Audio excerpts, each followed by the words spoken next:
Chance পাইলেই মুখে যা তা উচ্চারণ করো না।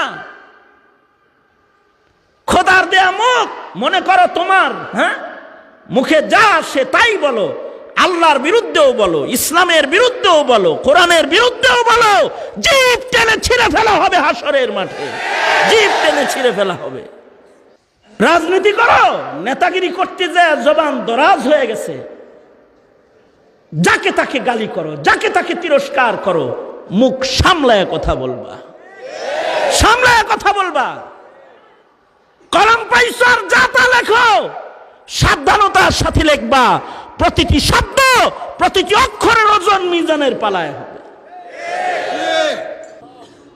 এই হীরাখণ্ড যুব সমাজ, এখানে আজকেও তোমরা যুবকের সংখ্যা বেশি। আমি ভীত হই, কম্পিত হই, সন্ত্রস্ত হয়ে যাই, ভয়ের হৃদয় কেঁপে উঠে নাস্তিকের উৎপাত যখন আমি শুনি, অথবা চোখে ইসলামের দুশমনদের হই হই রই রই কাণ্ড যখন দেখতে পাই তখন কম্পিত হই। কিন্তু রাত 12টা, 1টা, 2টা তোমাদের মতো যুবকদের ইসলামের পাহারাদার নিয়ে যখন বসে যাই, তখন আশার সঞ্চার হয়, তখন আমার দিলে শক্তি পাই, আমার দিল সাক্ষী দেয় এ মুসলমানের মাটিতে নাস্তিকের স্বপ্ন বাস্তবায়িত হবে না, হতে পারে না। এটা তোমরা সেই সমাজ, তোমরা সেই মুমিনের কাফেলা, তোমরা সেই মুমিনের কাফেলা।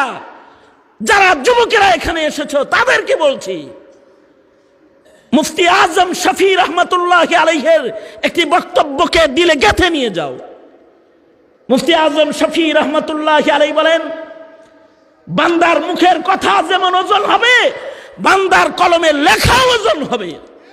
কারণ কথাকে মানুষের কাছে আল্লাহ লিখার দ্বারাই পৌঁছাইছে। ফেসবুকের আমল, ইন্টারনেটের আমল, লিখতে দ্বিধাবোধ করো না। ভুয়া আইডি ব্যবহার করে মানুষদেরকে কষ্ট দাও, এলোমেলো কমেন্ট করে নিজের আঙ্গুলকে বরবাদ করে চলেছ, নাপাক শব্দ উচ্চারণ করছো কলমের আগা দিয়ে। ময়দানে মাহশারে আল্লাহর আদালতে হিসাব দিতে হবে। প্রতিটি কমেন্টের, প্রতিটি পোস্টের, প্রতিটি কথার, প্রতিটি লেখনির জবাব আল্লাহর কাছে দিতে হবে। আশ্চর্য জগৎ, সেই আলিমরা আজকে জিন্দান খানায় বন্দী। আশ্চর্য জগৎ, সেই আলিমরা আজকে নিগৃহীত, নিষ্পেষিত, অপমানিত, লাঞ্ছিত, বঞ্চিত। জবাব দিতে হবে আল্লাহর আদালতে, কিবরিয়াতে জবাব দিতে হবে। মুহতারাম হাজিরিন, আগার গুয়ম জুবা সুজাদ, বেশি বলতে চাই না, লিল আকিলি তাকফিহিল ইশারা, হুঁশিয়ার হয়ে যাও, হুঁশিয়ার হয়ে যাও। মাদ্রাসার মূল্যায়ন করুন, আলেম দ্বীনের মর্যাদা রক্ষা করুন।